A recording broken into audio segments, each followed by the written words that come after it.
This episode is brought to you by BigMooseCoffeeCompany.co.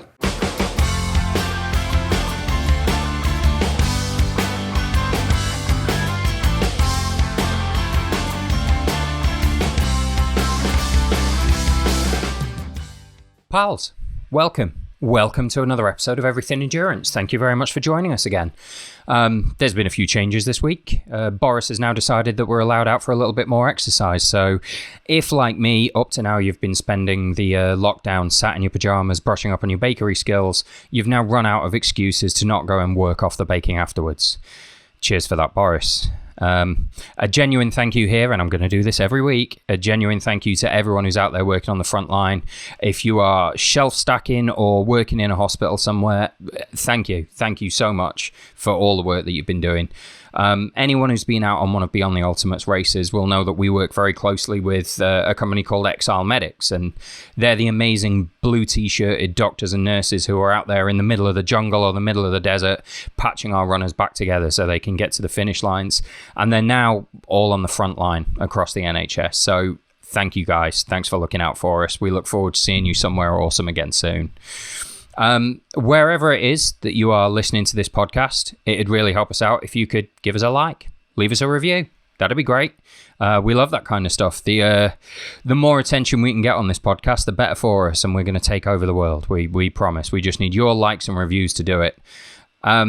And if you are looking at this on YouTube, then maybe pause it for a second and look up our new Desert Ultra documentary, which just went online about a week ago, maybe a little more. If you haven't seen it already, I don't really know what you're playing at. That's ridiculous behavior.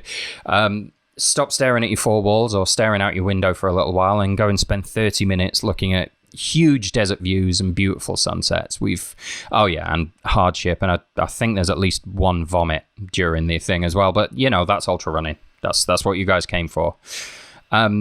Also, we're very excited to announce the upcoming launch of the new Beyond the Ultimate store. Yeah, that's a real thing. Obviously, our team and our teams in country have been traveling around for years now, surviving in all sorts of different conditions. And in doing so, along the way, we have tested out and ruined a lot of different pieces of adventure kit.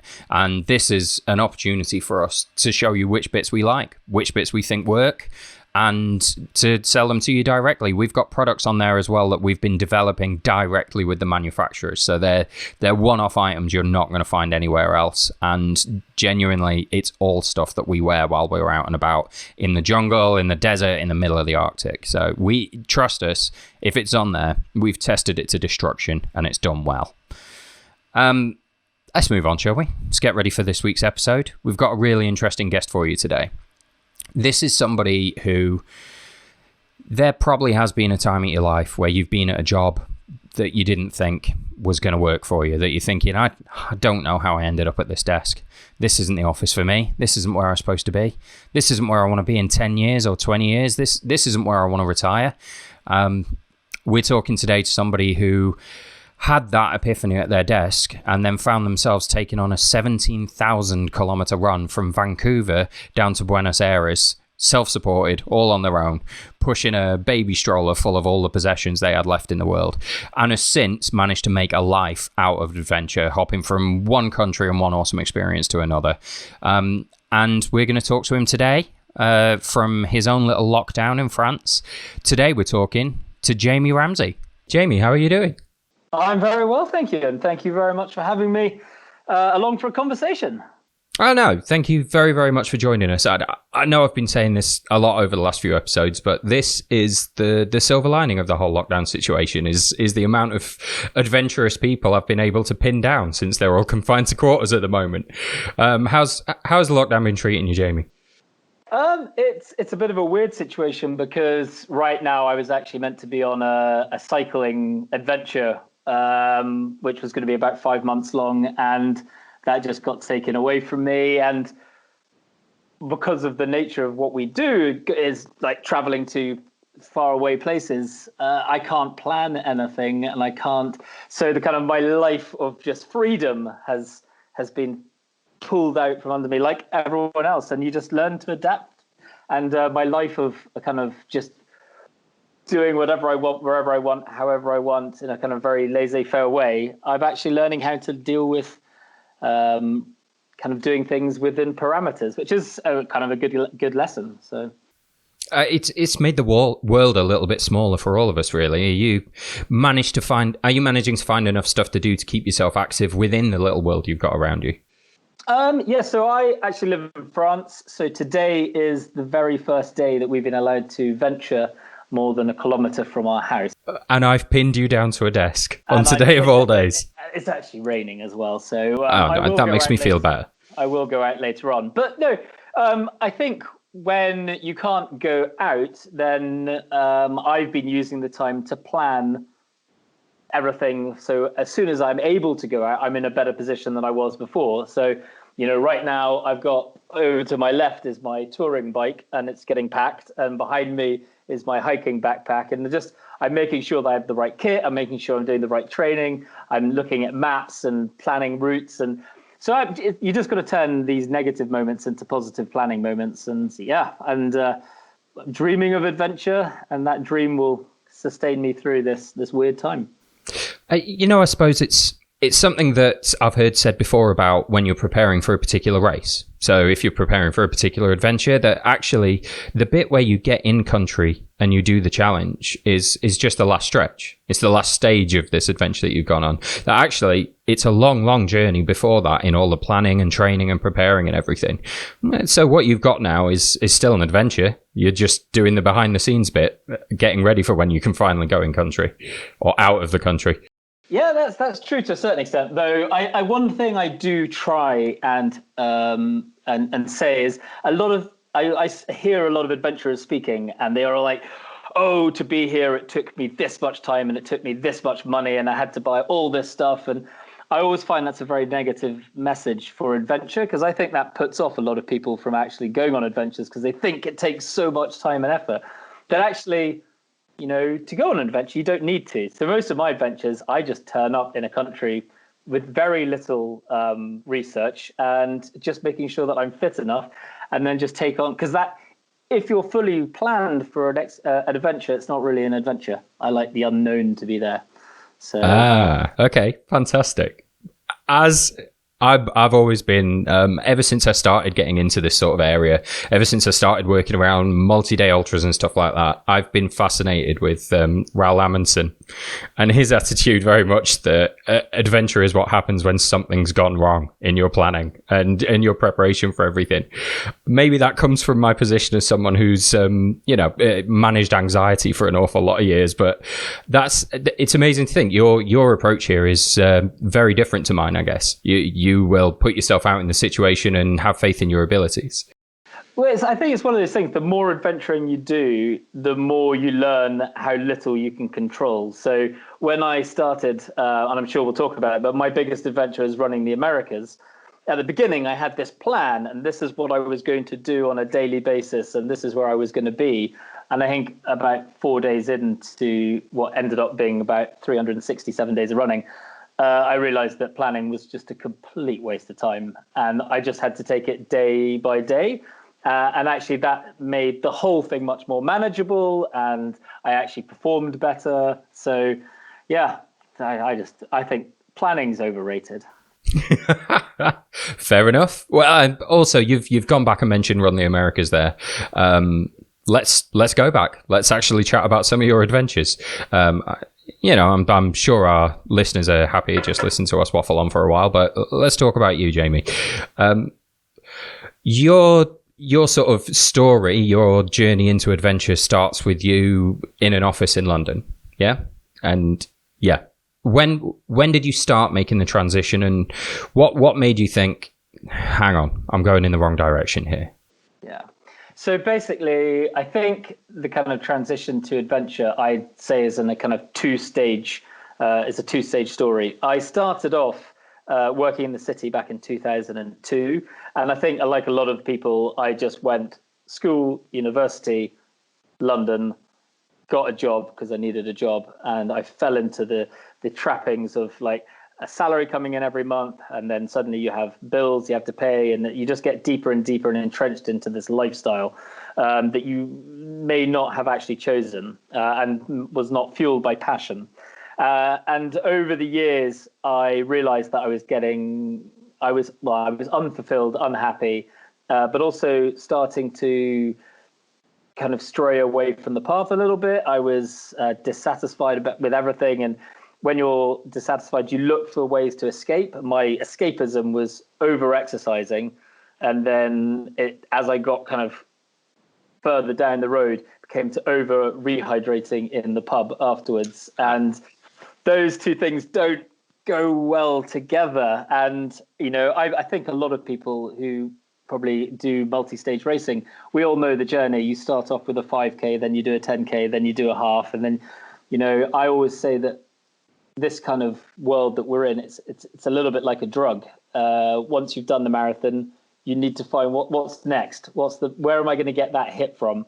So you move to the bigger thing. And I went down that. I did the kind of the marathon, then the marathon around a safari park in Kenya, and then I looked for a multi-stage race, which got cancelled, and I ended up going to Vietnam and just running. So there was going down this kind of track of just the endurance was building up.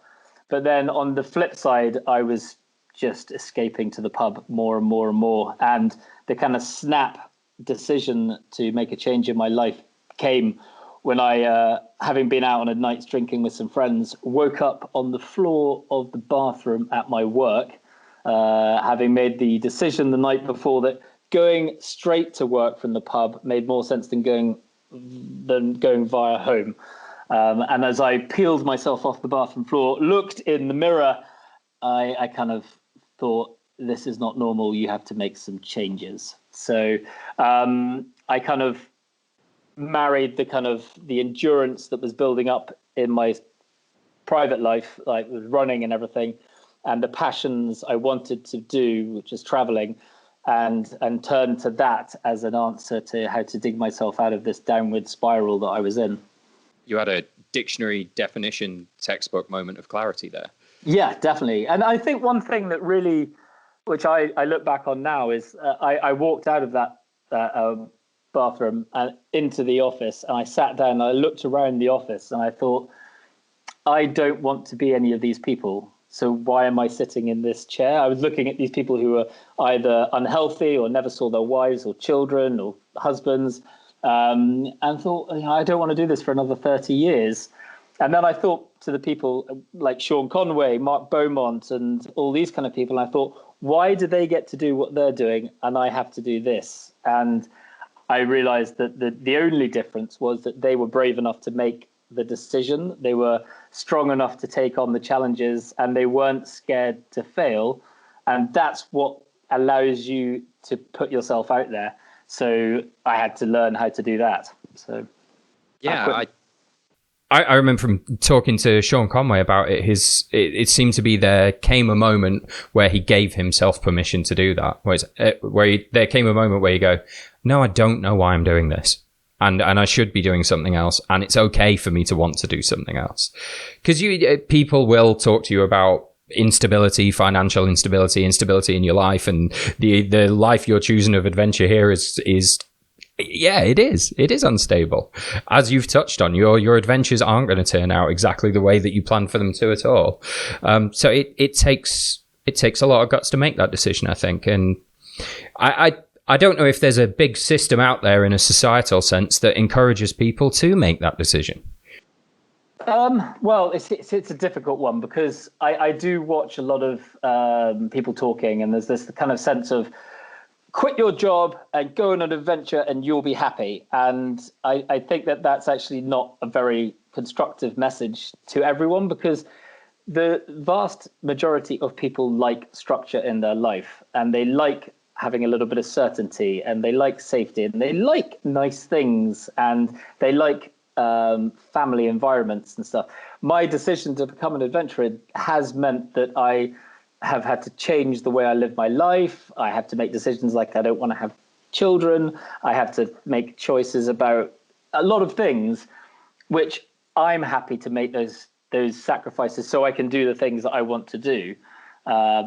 So you have to be incredibly selfish, I think, to do what I do. And you have to be happy enough to do that, to live like that, which it doesn't sound very positive, but it is positive. It is positive if once you accept it and you learn how to deal with it, and you learn and you're conscious of it, because you could then learn to live around that and not let it affect other people. Well, I guess the test here is the years down the line that we've now gone. Is there any bit of you that looks back on that decision with regret? Oh, absolutely not.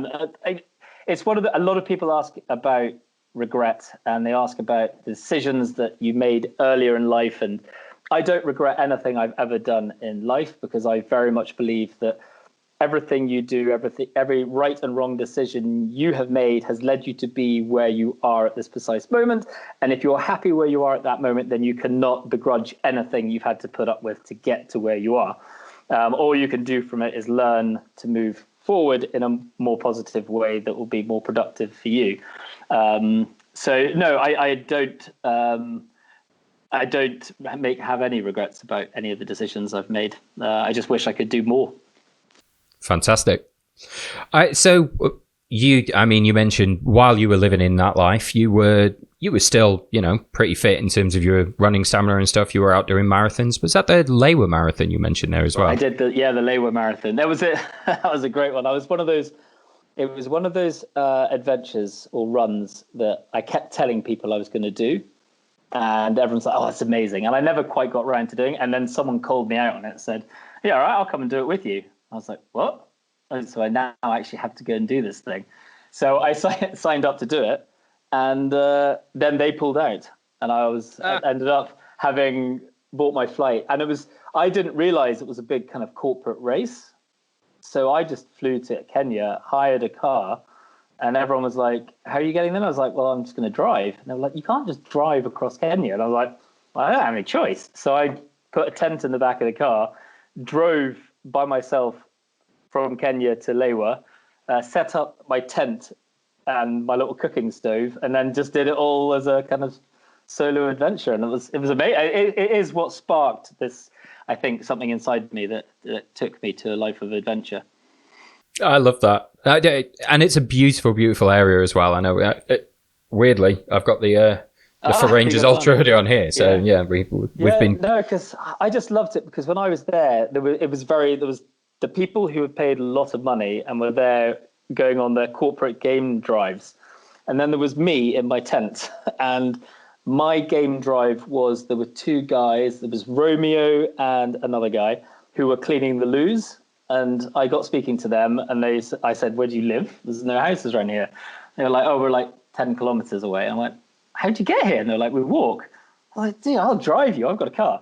So we made a deal that if I drove them home, they would take me on a little game drive. So we went and we saw giraffes and buffaloes and zebra.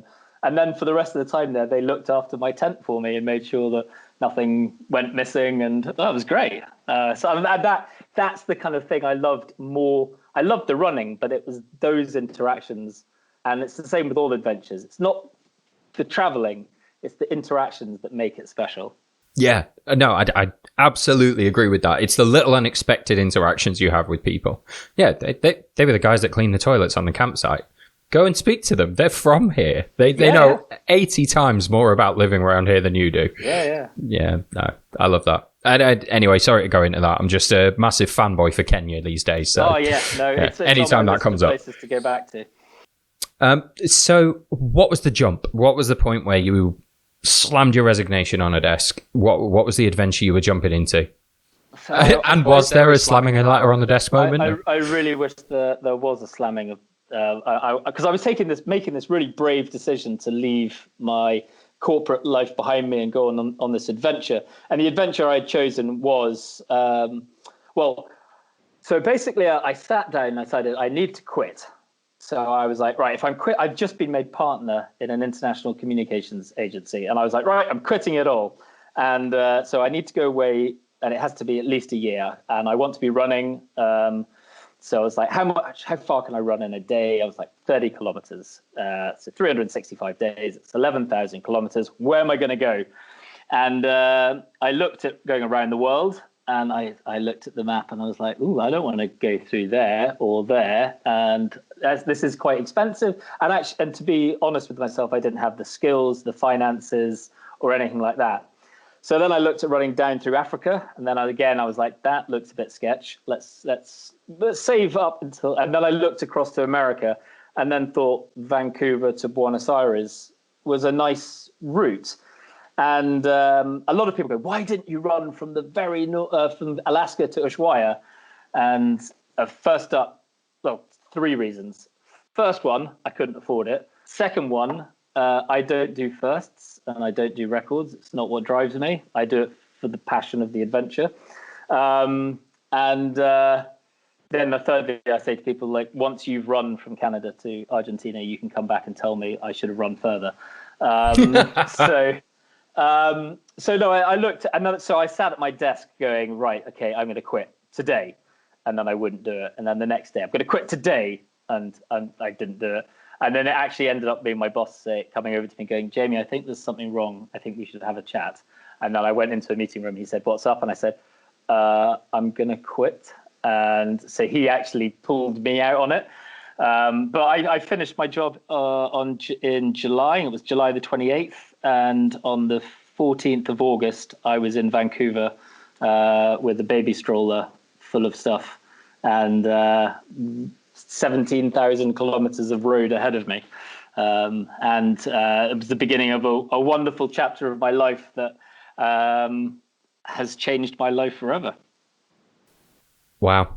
I gotta say that when you hit the ground in Vancouver with your baby stroller full of kit, did you feel freed and this is brilliant, this is what I wanted, or were you just scared? You suddenly got 17,000 kilometers in front of you. I wasn't. So psychologically, I wasn't scared because you learn very quickly when you have a 17,000 kilometer adventure ahead of you. If you sit there and go, I'm going to run 17,000 kilometers, you're going to scare the hell out of yourself. And you can't, and that's just not a manageable way to look at something. You don't go into a job and go, oh my God, in 15 years, I'm going to be at this position. And how do I get there? You face on the day to day. And all you have to do is work out, what do I need to do each day to be able to get to where I want to be? So by the time I got to Vancouver, I was pretty comfortable with what I was about to undertake. I had concerns, being alone. I'd camped, but I'd never really camped. I think on the first night, I had no idea where I was going to camp. I ended up in a little village somewhere, and I bought the wrong camping fuel for my stove. I set fire to the grass. I burnt my flip-flop. I couldn't cook my food, but I got to sleep that night and thought, I've run 42 kilometers. I ate some very al dente pasta. I can do this. Like, if I do this 400 more times, I can get to the end. So I just learned to deal with it on a day-by-day basis. No, fantastic. I think anyone involved in these kind of adventures or the multi-stage stuff we've talked about, even going back to the marathon that you mentioned, the first time I ran a marathon, I had Gordon Ramsay stuck in my head saying, it's just 10K 4 times. Yeah. It's just 10K 4 times. And you can run 10K. You've been doing it in training. So just do that. And then once you've done it, reset and do it again. And I think that's the only way you can approach anything as big as what you're talking about. It's got to be bite-sized. It's got to be bite-sized. And also there are a few tricks, I think, that you have to, you can take on. Like a lot of people will tell you can't do it. And I think what I learned on that was they're basically, it's their fear or it's their belief that they can't do it, that they're transporting onto you. And then if they can't do it, then why should you be able to do it? So you have to learn how to be able to take other people's fear and turn that into a positive for yourself. And also one of the biggest lessons I learned is a lot of people said, you can't do this because you can't run across the Atacama Desert and you can't run across the Andes. And I remember thinking, well, that's ridiculous. Like, just don't listen to these people. But when I finally arrived much further down the adventure, I actually realized that those people were telling the truth. They were sitting there going, you can't run across the Atacama Desert. If I had tried to run across the Atacama on day one. So what I learned is a lot of people look at a massive adventure, see an obstacle down the road and think, I can't do any of this because I can't do that bit. And I think what I learned was you have to take that bit and then you spend every single day on your journey to that bit thinking, what can I learn today which will help me get over that obstacle? And by the time I actually arrived at the Atacama Desert, I realized that I was probably the best placed person in the world to run across the Atacama Desert because I had 14,000 kilometers of running behind me, running across little deserts.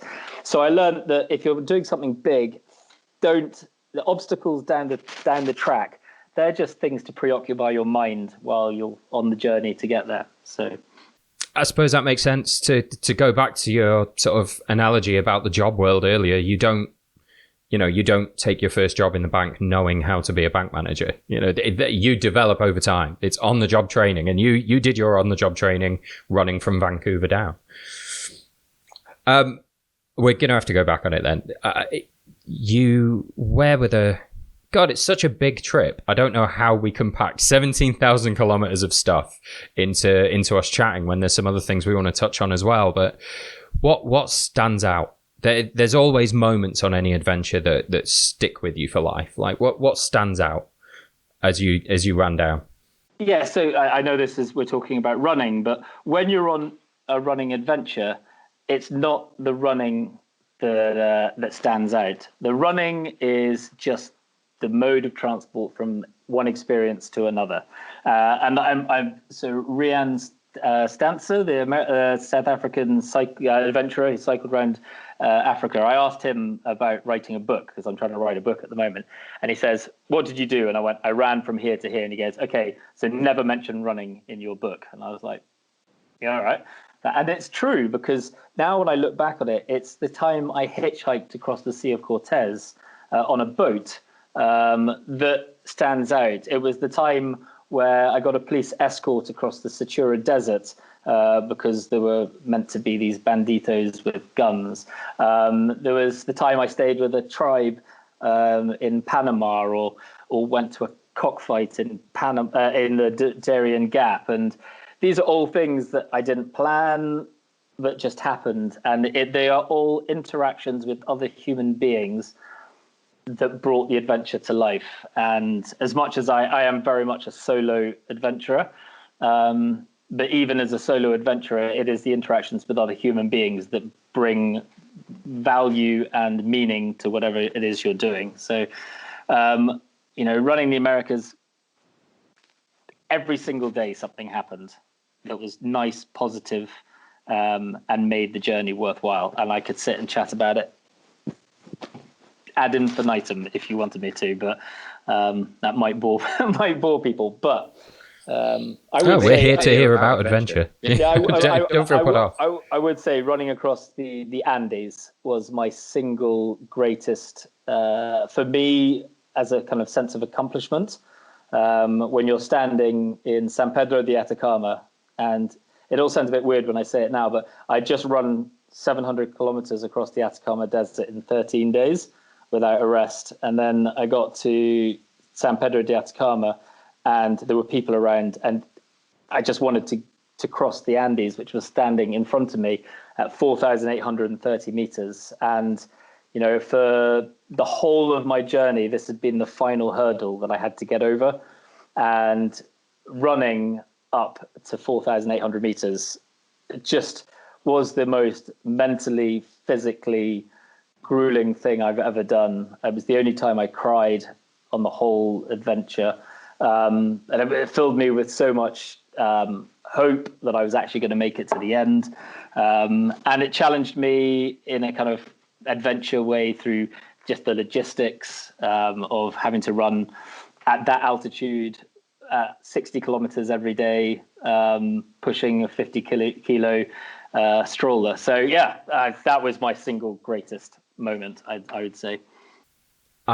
For anyone out there who's listening to this and sort of hasn't really been at high altitude very much, it's sometimes hard to understand how much more difficult it is. The highest I've been personally, I'm not a mountaineer. I haven't been any higher than Cusco in Peru, so we're at about the 3,500 meter mark, and I can't walk upstairs in Cusco without swearing about the lack of oxygen. I don't understand why so many people live in this place without shipping it in by the boatload. And the first stage of the jungle ultra that I do media for out in Peru is at 2,900, and I've watched the horror dawn on people's faces as they realize they're not going to be able to replicate their 10k pace in that environment. You are considerably higher than that. How hard was that? I imagine the Andes were extremely difficult.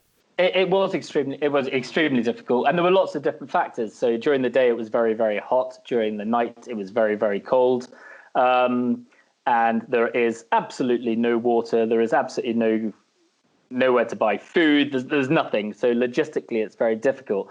But I have to say that I probably had the best acclimatization process that you could possibly have, having run from sea level up to 2,500 kilometers over 14 days, with a couple of kind of going up to 3,600, then down.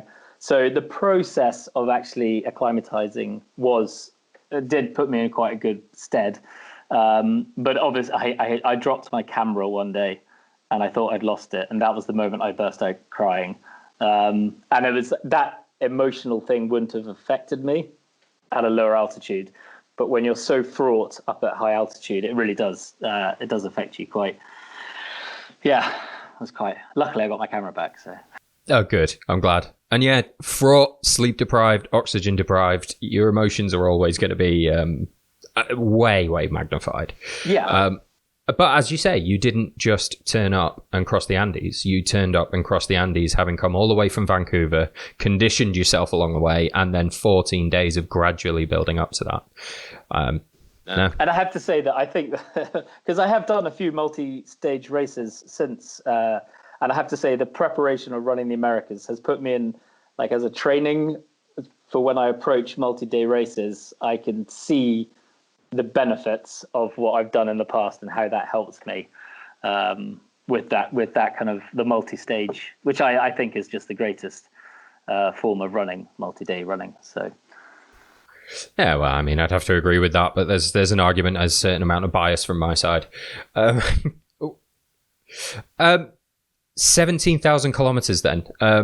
When you got to Buenos Aires, was there anyone waiting for you? Was there any kind of celebration? Yeah, so there was a couple of things around getting to Buenos Aires. First up was that I somehow managed to get back together with my girlfriend from London while I was running the Americas, which is quite a mean feat to have been able to do that. But I saw her when I came home from Panama for my sister's wedding, and I saw her there, and I saw a lot of people, and they were like, "When are you going to finish?" And I was like, "Well, it's July. Beginning of July. I'll be finished by New Year's Eve." And I remember just kind of, that was just a comment I just ran off without any calculations whatsoever. And I got back to South America. I looked at the map and I did the kind of calculations. I was like, right, I've got 181 days. I got 7,600 kilometers, did the maths. It turned out to be exactly 42 kilometers every single day for 181 days to be able to get to Buenos Aires. And I was like, oh, this was a bit stupid. And I think I ran for 5-6 days, and then I got plantar fasciitis, and then I had giardia, so that wasn't perfect. And I had to start taking days off here and there and everything like that. But then at the same time, the girlfriend was booking flights to come out and see me at the end. She was like, "Oh, so New Year's Eve in Buenos Aires." And I was like, God. Yeah. And then it started dawning on me that as I was drifting away from that possibility, that I was going to, if she flew to Buenos Aires, I would have to go and visit her in Buenos Aires. And it was causing a lot of issues. So when I got to Argentina, I think this is probably the greatest physical thing I've ever managed to do. I was sitting at the north of Argentina. It was about 40 degrees heat every day. And I looked at the map and it was like 1,575 kilometers to Buenos Aires. And I had 29 days to get there. And I thought, I can do this. And I don't know what happened in my head. I just flicked the switch and I averaged, I think, 56 kilometers a day straight for 20. I ended up doing it in 28 days. Arrived just, I don't know, I was so competitive that I said I'd be there on the New Year's Eve.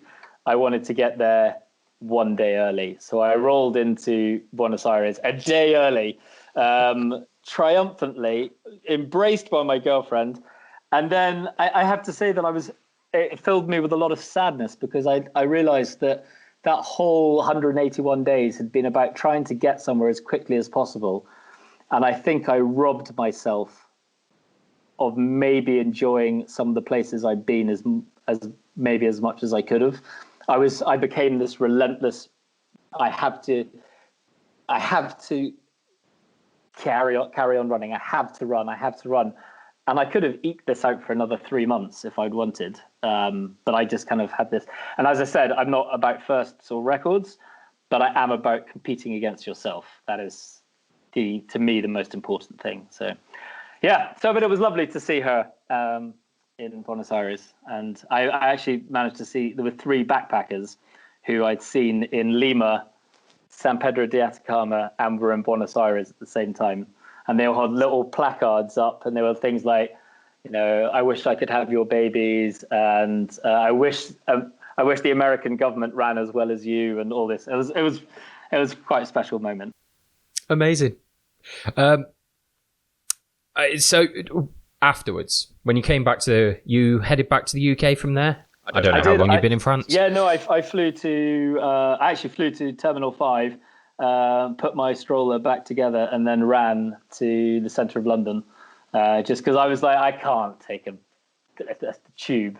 So I got collected by a whole bunch of people, and we did a little running event for Comm, which is the campaign against living miserably. So a male suicide charity, which was something. The reason I chose that charity was because I realized I was on a spiral and I found a way out. And a lot of other people don't know there is a way out. So it was trying to highlight that. So we did a lovely little event. And then I arrived in London, broke and jobless and, not really any direction in life. I mean, as hangovers go from New Year's Eve parties, that's a pretty big one. Yeah. I don't want to go on to, a massive downer after we've just been talking about that, but, post-expedition blues is something that people talk about and something not to be taken particularly lightly. Did you find there was a sort of difficult transition period when you got back from that trip? And if not, how did you manage it? Because we all want to know. I think I just threw myself straight back into adventure. That's the only way I could deal with it. I think what really, really helped is when I came back from my sister's wedding, I gave up alcohol. So I ran the first half drinking, and I realized towards the end of the first half, that beer was becoming my reward at the end of the day for achieving the run. And the number of beers was increasing. And I was like, well, this isn't perfect. So I decided from a scientific point of view to run the South America without drinking. And when I got back to the UK, I kind of had spoken to a couple of adventurers, and they had talked about when you come back, everyone wants to take you out for a beer and learn about your story. And then you end up in this spiral of just going out every night drinking. So I decided to carry on not drinking. So that really helped because I never had that added pressure onto the mix. So I got back, and it wasn't let's go to the pub. It was what can I do as an adventure? And I think the first thing I did was my sister had moved my bike from London to Edinburgh. It was February, I remember. And I was like, well, I need to get my bike back to London, so I'll cycle it. So I went up to Edinburgh. I just got a tent, strapped it onto the back, and then cycled from Edinburgh to London. And I'd gone from 40-degree heat in Argentina to my hair frozen onto the inside of the tent in the UK. But so I did that, and then I was thinking, right, I need to keep this going. So I started coming up with new adventures. And the next one was running the 3 peaks. So Three Peaks Challenge, everyone knows, climb Ben Nevis, Scafell Pike, Snowdonia. So I decided to put a backpack on and run climb Ben Nevis, then solo and unsupported run to Scafell, and then onto Wales. So that kept me occupied for 14 days. So 50k a day running on that one. And then I went to Scotland and ran the Scottish Isles. And then I had to make a decision about what I was going to do with life, and I decided that adventure was what I wanted to do. And but I'd already proven I was a pretty good runner, so I decided to branch out into different things. So I started cycle touring, and over the years I've done mountaineering and wilderness hiking and multi-stage racing, which I have to say was probably one of the most exciting parts. And your CV is very mixed. I mean, last year for you was what? You ran across Iceland last year, was that right? So yeah, last year I climbed Aconcagua in January. I then trekked 800 kilometers through the wilderness in March, and then ran across Iceland in July. And then I was set to do Madagascar, but issues with my ankle stopped that happening. So it's on the list. I will still do that. Madagascar isn't going anywhere. No, it's my nemesis. I will conquer it. It will happen, but it's just proving a little bit more challenging than maybe I thought originally. Now, fair enough. You're just going to enjoy it all the more when you get there. Now, so you've done a lot of mountaineering over the last couple of years as well. There really is a feeling when you look at your CV that it isn't. You don't do one discipline and do it until you're, that is your thing. You've actually spread yourself across a few, but you have got a pretty good running CV as well, haven't you? Did you ever consider pushing that a bit more to run competitively? It seems to me that you're more focused on the adventure, and how you go about it is not necessarily what you're focused on. But what was it? 3rd place in the Cape Wrath Ultra. That's nothing to be sniffed at. And 3rd in the mixed couples for the Transalpine as well, with a German runner called Eva Spergler, who's also a Gore athlete. So it may sound a bit weird to say this, but nowadays I don't see myself as a runner. I see myself as an endurance adventurer.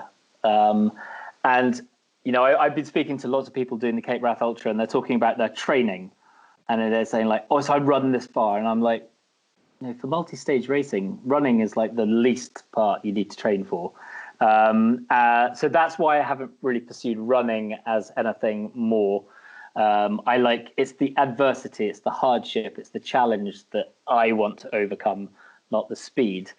But though I do love the competitive element of, so you put me in a field of runners, I will try and run as fast as the fastest person. But the Cape Wrath Ultra was an amazing experience. And I do want to do the Dragons back. That's on the list. I'd love to do all the races. When I was looking at your website, I'm like, I want to do all the races on this. I think multi-stage racing is probably the only sort of running I'll probably continue doing. And cross-country running, as in running across countries.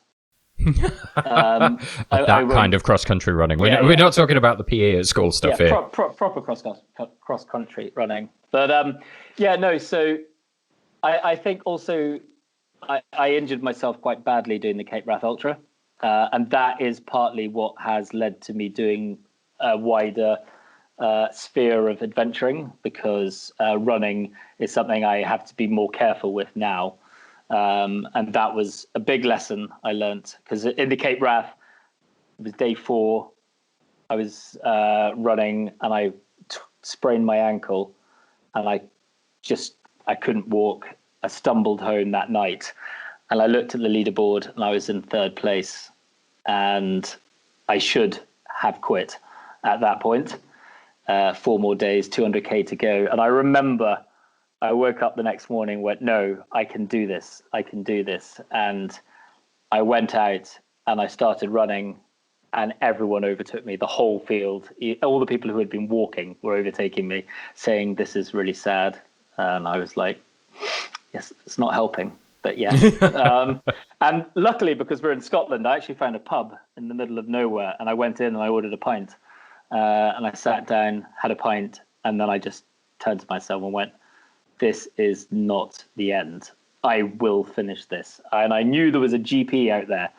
So I got up and I jogged awkwardly down the track, shouting, does anyone have any drugs? And it's frightening, some of the drugs that people have on these. There were people like going, do you want a tramadol? And I was like, no, I don't want tramadol. But I did. We do these kind of multi-stage races in other countries, and I'm alarmed by the painkillers that people will risk flying into other countries to treat their knee injuries while they're in the middle of a race across Peru or Kenya or wherever you are. But But luckily, I found some diclofenac and some cocodamol, and managed to. There's a cocktail. Managed to stumble to. No, it was actually prescribed by a proper doctor. Good. So it wasn't reckless, and I managed to get to the end. But I finished third. But it has pretty much affected my running ever since. I think I went to see an osteo the other day, and he said that if I went over on my ankle again, it would rupture. So as a trail runner, that's slightly concerning, but until it does, I'll carry on running. But fair enough. But so there might be less running in your future, but certainly not less adventure by the sounds of it. No. So cycle touring is something that's is becoming a bit more prevalent, and I definitely want to do another multi-stage race, and I definitely want to do Madagascar. And if the kind of option to run the length of Africa came about, I would probably look at that. But that's probably about where my running aspirations sit at the moment. Fair enough. So Madagascar, your white whale. What's the plan for Madagascar? So the original plan was to run it last year, and the reason I failed was because so I went running down just behind my house, and I put my foot down a rabbit hole, went over on my ankle, and I couldn't. I couldn't even jog home. I had to walk or hobble back to my house, and then I told myself that blind self-belief would get me through it. And then for the last 2 weeks, I didn't do any training. I flew all the way to Madagascar. I went all the way to the starting place with my 15-kilo backpack on. And the night before I was meant to start, I was like, maybe I should just go for a little run and see how my ankle is. And I couldn't run without my backpack. And I had to. I remember I phoned up my brother, and I was like, I don't know what I'm doing. Why am I here? And he was like, there is no shame in quitting. You'll always come back. You can come back another day stronger, and you'll be more. People will be more impressed if you do it properly than you doing it stupidly. So I cancelled it. I put it back to this year, and then I got another adventure. Got an opportunity to do this very big adventure. Came along, so I postponed it to next year. Now this adventure has been cancelled and hopefully is postponed to next year. So next year I'll be doing that adventure, which means in 2021 I will do Madagascar. Fantastic. And I mean, 10 years down the line, I think we're all going to be looking back and nobody's even going to mention 2020. No. But it's also, I'm a very strong advocate that I only do adventure because I want to do adventure and I choose my adventures. I pay for my adventures independently. So therefore, and I don't care what anyone thinks. If someone says, oh, you didn't do it, I'm like, yeah, I didn't. But I will do it on my terms when I want to. I'm very, you always learn. And when I was driving back through Madagascar with my tail between my legs, I actually looked at it and thought, maybe the approach I took to this adventure was wrong. So I was going to do it with a backpack. I think when I go back, I'll bring my trusty running stroller back out. So I will change it. So maybe the injury saved me from failing in another way. So I'll come back stronger, cleverer, and maybe a little bit more humble to how big an adventure it actually is. Well, there you go. To go back to that job analogy, you maybe don't get that promotion first time. No. It's all part of the career progression. It is, and COVID is a big. It's put everyone's lives on hold, but I think there's going to be so many benefits that come out of this. I don't know if they're going to outweigh the negatives, but I think everyone is going to appreciate life, passions, travel, the environment, each other a lot more. And I think so we just got to keep looking for those things. Yeah, absolutely. I know, short of the frustration of being pent up more than you'd probably like to be, would you say, your adventuring background has prepared you a bit more for this kind of thing? Everyone's suddenly finding their plans thrown up in the air and having to be very adaptable all of a sudden to a situation that's changing day by day, depending on how close an eye you're bothering to keep on the news at the moment. Do you feel more equipped because of the life you've chosen for yourself? Well, I do feel slightly smug that the house I live in the south of France, the whole reason I bought and live where I am is because in the back of my mind, I was like, what happens if I get injured and need to hunker down for a year? So this place was kind of designed for exactly where we are. And I have a gym and all that kind of stuff. But what I have realized, and this is probably not a good advert for me as a person, but I don't miss people. I don't miss the interactions. So I've been alone in my house for 60 days or something. That's not a problem. What is affecting me negatively is the lack of freedom, but also, and this will be the same for absolutely everyone, but my home was the sanctuary I went to get rest, and it's now, I view it as my prison. And that's kind of a hard thing. It's like I still love my house, but it used to be a thing that I would dream. It was my push-pull. When I was on adventures, I'd dream about being here, and that would get me through the adventure. When I was here, I'd be dreaming about going on adventures, and there was that perfect balance. Now I just feel anxious that I'm stuck here all the time. And also, I think other people may feel this, that I'm really looking forward to going on a big adventure again, but also slightly apprehensive about going out and doing it. Like, I've got so used to the creature comforts of being at home, Oh, you've domesticated yourself again accidentally. A little bit. Like, today is the first day we could go out, and I should be jumping on my bike and going camping somewhere. And I feel that I'm letting myself down because I'm not doing that. But certain things have happened. That's not, it's all your fault. If I had to do this, if I wasn't doing this podcast, I'd be doing that. That's fine. I'm happy to throw myself in front of the bullet there. No, but no, I don't. I think adventure has helped me a little bit, but it's also made me spend a lot of time self-analyzing. Well, Jamie, I hate to end things on a downer. What I would like to loop back to is you mentioned Comm earlier, the campaign against living miserably. I guess I have a similar experience in that in my early 20s, I jumped straight from university into a kind of corporate job that I thought I was supposed to be doing. And all of a sudden found myself looking at the desk around me and thinking, I don't want to be here in 20 years. And I jumped and changed my career trajectory completely and ended up where I am now, which is great. But that was a really... Oh, well, thank you very much. But it was a hard jump. And at the time, I don't think I knew what I wanted to do next. I just knew I needed out. And it didn't feel like there was an awful lot of support, and you do feel a lot of pressure from around you to stick with that thing that's safe and secure and everything else. I mean, what sort of suggestions would you make to anyone who's found themselves in that position? Yeah, it is a scary situation to be in. And I think the way society works, it's all about trying to keep you in that kind of productive lifestyle where you're contributing taxes back into the economy. And there's a few different aspects to look at it, I suppose. The first is, what is it that the video that I was made to watch by my best friend was "What Would You Do If Money Was No Object" by Alan Watts, the British psychologist. And the premise of that is, if money was no object, how would you spend your time? What would you do? And that was basically what was one of the things that gave me a little bit of a push, because I knew it wasn't what I was doing, and adventuring was where I wanted to be. And I'm 100% not one of these people that advocate everyone should just go on an adventure because they will be happy.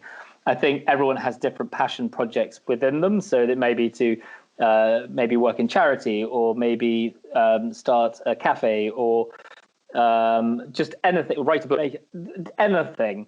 That's the journey that you should be heading. And the way I like to see it is your work-life balance should be, if you don't like your work, it should be funding your passion, or your work should be your passion. The passion should be the driver in your life. So I would say that you should, and I think it was Jenny Tuff, I heard her talking about this. She's an adventure runner and cycler and all that kind of adventure stuff. And you decide where you want to get in life, where you want to be, and you make a list of all the reasons why you think you can't be there now. And then that becomes your to-do list of everything you need to do to get to where you want to be. And then every day, you can't just become what you want to be overnight. And if you could, you wouldn't want to do it because there would be no challenge. So you want to work out all the different things you need to do to get from A to B. And that becomes your list, your path, your journey to getting out of where you want to be. And then from a practical point of view, you want to try and cut out as many ties to like corporate world, like get rid of any debt, don't have cars on leases, minimalize everything in your life. I lived in a camper van for a year to keep my costs down, and things like that. So you have to just engineer your life. And if you truly want to do it, then there will be sacrifices. And if you're willing to make those sacrifices, then it's worth doing. But on the calm point of view, there is the huge mental side, where you have to be willing to admit your weaknesses, and you have to be willing to open up and ask people for help. And that can be a very daunting thing to do, especially as a man, because we are conditioned to think that we are these strong people who provide and all that kind of stuff. But actually, what the most rewarding thing is that as soon as you do crack open a little bit and let some of your worries, concerns, anxieties out, you realize that everyone has the exact same issues in there. Some people can just contain it better. Some people can manage it better. Some people can disguise it better. But underneath, we're all worrying. We're all scared. We're all needing help. And once you accept that it's not a weakness to ask for help, but actually a strength, then you can harness that, and that can help. And lots of people ask me for advice and stuff, and I'm willing to help as much as I can because there were so many people who were willing to help me when I needed their help, and continue to need their help because I always will. I will always, every day I wake up thinking things aren't 100% perfect. I need to make changes. And so Calm, the reason I supported them was because I went to a party about a week before I was meant to leave, or 2 weeks before, and I had no idea the scale of male suicide as a problem in the UK society. 12 people a day taking their lives in the UK. That's men alone. And, that's more than a football team every day. And if you think every single one of those people has a family and friends and co-workers, they're all affected. And I've been in work where someone sadly took their life, and it was covered up. It was like it never happened. It was just like, he died, but that was it. And it's that society just ushering away from actually confronting a problem. So the reason I started working raising money for Comm was just because I think it's a sad state that we need to address head on, and it doesn't matter what. I'd agree with that entirely. But as you say, it's so often the case that men feel unwilling or are pressured into feeling unwilling to talk about their problems in the first place. And if there's one thing that we are able to do at this time that we maybe didn't have as much time for before, it's sitting around talking to each other. Mm-hmm. So, yeah, Though I do think that actually at the moment is now where charities like Comm are even more vital, because they're providing a helpline. I used to being alone, but even I have days where I'm sitting here in my house going, why, what? I'm lost. But luckily I've got friends I can phone, but there are a lot of people who will be sitting at home alone during this whole situation, and they need people to talk to, and they need people who are qualified to be able to steer them. So yeah, great work that Comm do, and I really hope that everyone who can is helping them in some way. So there you go. If you are out there at the moment feeling overwhelmed by all this, which is completely justifiable, there are people to talk to, and you should reach out and do that. If, however, you're listening to this in the future and this whole dystopian mess is over and done with by now, then welcome to 2020. I'd try not to think back to it too much if you can help it. Jamie, I guess it just remains for me to say thank you very, very much for talking to us today. It's greatly appreciated. It's an absolute pleasure. Thank you very much for bringing some socializing into lockdown for me. I've been getting a bit tired of talking to my teddy bear, so it's nice to talk to a human being. Oh, happy to help. Happy to receive the description of being a human being. Sorry that I kept you away from your first potential day of adventure, but I'm sure there'll be many more to come. So I know, and hopefully one day I'll see you on one of these multi-day races you're involved in, because they just look phenomenal, especially the Peru one. Yeah, phenomenal. I'll hold you to that, mate. Excellent. Well, thanks very much, Jamie. Bye for now. Thank you. Bye.